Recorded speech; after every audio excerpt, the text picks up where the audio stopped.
Okay, so with technology and design, week 7 then. So following on from the feedback of last week, there's obviously a lot there to improve on. I'll touch on some of it this week and then more about then next week and the week after. Then my initial ideas. So again, just touched on the book problem statement. Design and create an artifact to aid an elderly person living with Alzheimer's, and then they put added constraint to incorporate recycled material. So I needed advice. I went back to analysis, identifying the essential things to kind of problem brief. So design and make an artifact to aid an elderly person with Alzheimer's. So requirements then, kind of looking at the end user as elderly person with Alzheimer's. There's also scope then there for care, for example, or relative. So if they were using this artifact as well to aid the end user. Safety then, so the idea then that there's going to be elderly persons, so reduced mobility is a big thing that been overlooked in the past, that I kind of found then since this analysis. So reduced mobility, so obviously they could be frail, things like that, so sharp corners, things that I was trying to avoid. Also then if I incorporate maybe a lip or something like that to prevent stuff from falling off, things like that, just something that I could think of. So the efficiency then for user site strength again, identifiable, organization planning, so the memory aid, so the purpose of this artifact is the organization and memory aid, just something to aid individuals living on their own or elderly person living with this condition. I look into that further. I've been further research the condition of Alzheimer's and dementia in what common form, touching that in the next slide.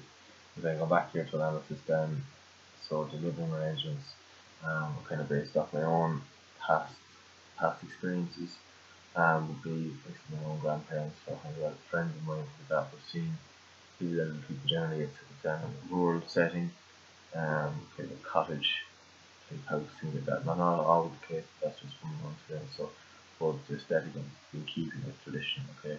I'm sure there's acceptance of what many of people would still have a longing or a preference to what they grew up with. So that kind of style. For the aesthetic is manufacture, also the material then. So just not that I was just kind of fixating on here you already have. So I've kind of expanded that now, and I'm going to look into that further. And then moving on, as I said, I further looked into Alzheimer's Society of Ireland, and just kind of looked at their organisation, the page, and things like that. I think this was just this useful card here, kind of just identify it. So I suppose it's just to be sympathetic and be conscious of this through my design.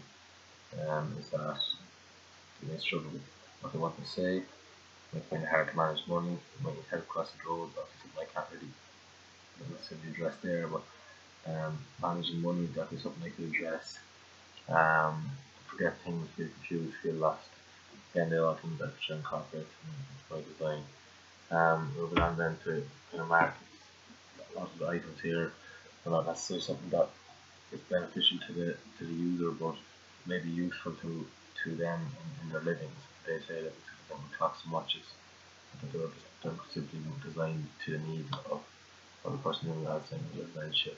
Likewise with game activities, these are kind of more memory games. Signage is just kind of an obvious one. And the rest of which I kind of looked at.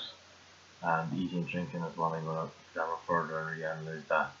Try maybe link that back into my actual design. I said email and Amazon similar next week, last week, very little information around it. They don't directly necessarily address Alzheimer's or dementia. So then just moving on, as I said, there's two options here. Somebody living in rural or on their own, and the person has Alzheimer's will have people living in care. Obviously their needs are going to be different. But the biggest thing that I found is that this artifact must kind of aid organisation. My aim is to aid organisation. That's a big thing with people living with Alzheimer's or dementia. So with memory aids, repetition planning, that kind of comes under the better term of organisation. Moving on to the labs then this week. I took apart this piece, 280 pieces actually. Posed quite a challenge. You can see here. In this picture you can make out I have to actually chisel away at the screws. You can see in the centre there. This is old oak. As I said, it was very difficult to get it apart when it was put together over many years ago. I don't think it was intended to be taken apart too easily, but we got there in the end. As I said, that's going to change slightly now as we use prototyping or CAD softwares. Hopefully over the weekend, coming weekend now, I'll be able to address that further and really kind of hash out my ideas. So yeah, just touching on back on what we covered in the lecture then, in relation to construction studies, and the idea that although it's quite an old syllabus we're working off, a lot of it was left very open, and the idea that we have a role as future teachers to ingrain sustainability and sustainable building, such that as we know that construction studies is one of the biggest platform too. So we have a role as educators to incorporate sustainable design, sustainable thinking, sustainable building into our subject area.